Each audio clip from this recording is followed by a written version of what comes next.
So as promised in the last video, I hope the Khan Academy videos worked out well for you. But as promised in the last video, we're going to look at curve sketching where we have asymptotes to deal with. Now, a few things that we need to know, just basics.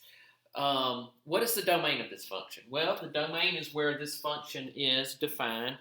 And by setting the denominator equal to 0, we see where the function is not defined.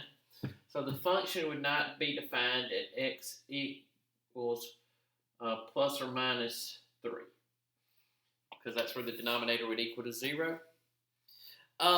Next thing we can do is we can figure out, okay, well, what would be our x and y intercepts? Well, we get our y-intercept when we let x equal to 0.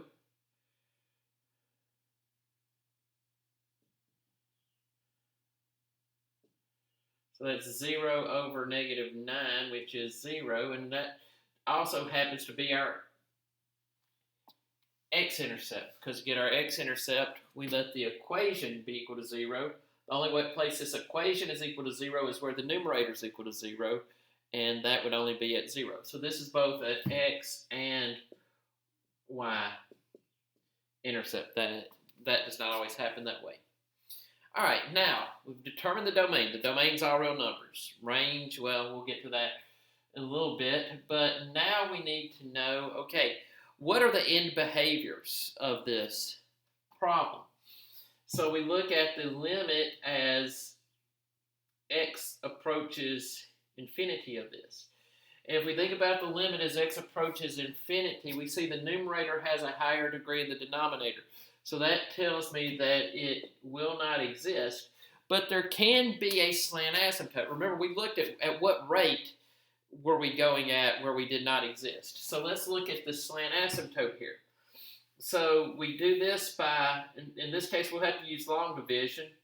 So x squared minus 9, and then we have x cubed plus 0x squared plus 0x plus 0. So x squared times what gives me x cubed? And that would be x.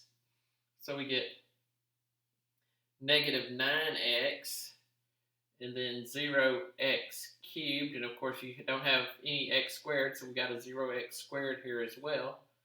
All right, we're subtracting, so we change all of our signs here. So we have 0x plus now. It used to be minus, now it's plus. So we get 9x here. We bring down our plus 0. All right, so how many times does x squared go into 0x squared? And that's 0. So basically the line y equals x is our slant asymptote. Our slant asymptote is y equals x. Okay, now about our vertical asymptotes. Well, vertical asymptotes we're going to get after we simplify our function and then see what allows the function to not be defined. Well, this function is already simplified. So after it's simplified, you see that your vertical asymptotes are x equals 3 and x equals negative 3. Now, the reason you have to wait till you simplify it is, if you do this before you simplify, and one of the things that would allow your denominator to be undefined happens to go away, then what happens is that's not an asymptote, but it is a hole in the graph. Because think about it, that would be a removable discontinuity. You would have a hole there because the limit could still exist there, or would still exist there. All right? Now, let's look at finding out about this function. What are its critical numbers? Where are we increasing? Where are we decreasing? And so forth. So we need the derivative of this function. So f prime of x is going to be x squared minus 9 times 3x squared minus x cubed times 2x all over x squared minus 9 squared.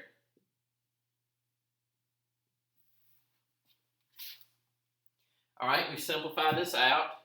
So we get 3x to the fourth minus 27x squared. And then this would be minus 2x to the fourth. And it's all over x squared minus 9 squared. And this becomes x to the fourth minus 27x squared all over x squared minus 9 squared. Okay, let's factor out an x squared.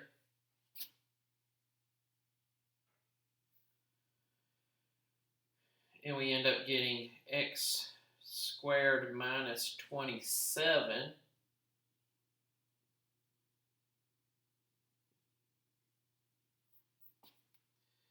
so we get critical numbers at x equals 0, because that's where the numerator is equal to 0, and then x equals to plus or minus the square root of 27, and then where the denominator is equal to 0, again, we can, this is where the function is not differentiable, so we could actually change from increasing to decreasing or decreasing to increasing there.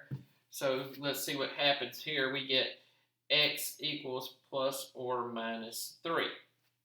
So that's going to be my first derivative. Now, let's just take a number line and let's plot those values on the number line. All right, square root of 27 is somewhere between 5 and 6. So the square root of 27 goes out here.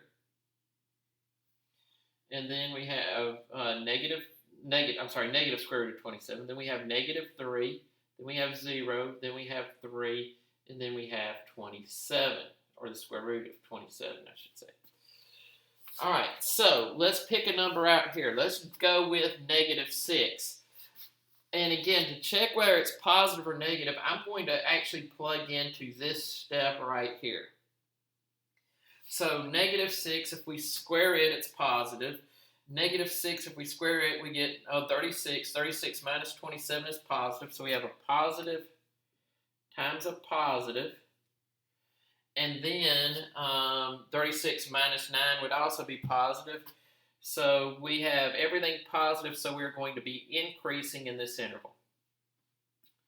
Okay, so now let's go to negative 4. All right, negative 4 squared is positive. All right, but 16 minus 27 is negative. But we get positive in the denominator. So a positive times a negative divided by a positive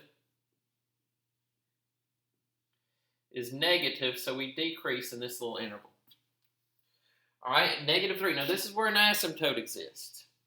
So let's go ahead and plug in negative 2 here. All right, with negative 2 we get a positive. Negative 2 we get negative, so positive times negative. And then negative 2 squared, which is 4. 4 minus 9 is negative number. So we get negative here. So a positive times a negative divided by negative is positive. So we're going to be increasing in this interval.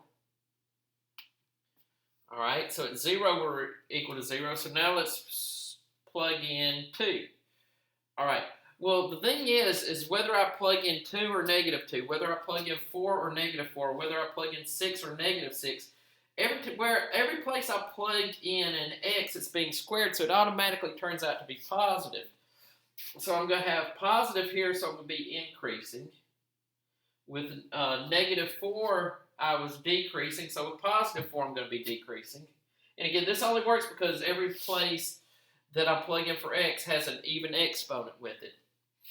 And then finally, it's square root of 27. Let's plug in positive 6, and we will be increasing there. So we've got a lot of stuff going on here. Now let's look at the second derivative of this function. And for the second derivative of this function, I'm going to plug into this step right here. X to the fourth minus 27x squared.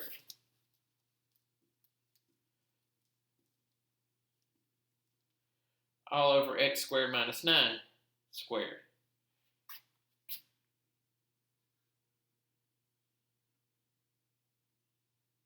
And I just messed up.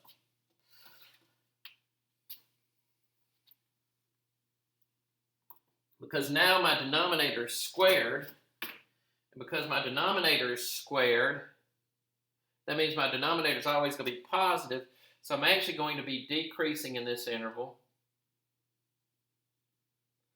and then I'd be decreasing in this interval. Again, the whole reason that happened is because I forgot to square here. I got careless. I factored out the x squared, did the numerator fine, but the denominator I forgot to bring down that polynomial was squared.